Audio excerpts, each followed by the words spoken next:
This tune has been taken from a collection of 53 simple jigs specially selected, arranged or composed by Lindsay Davidson for beginner pipers.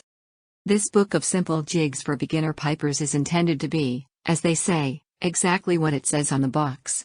Put simply, these are tunes which can be used by people who have recently started to learn to play bagpipes. They can be used as exercises, or as simple little tunes.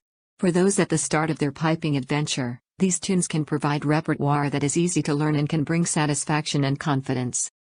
The easiness of these tunes is based upon using a small number of repeating patterns in each, a limited range and low density of gracenotes and embellishments, simple musical language and avoiding tricky crossing sounds and rhythmical patterns.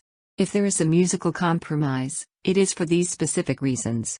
This collection should also prove useful to bands seeking an interesting and attractive repertoire as well as soloists seeking a challenge in the satisfaction of playing fast dance music well.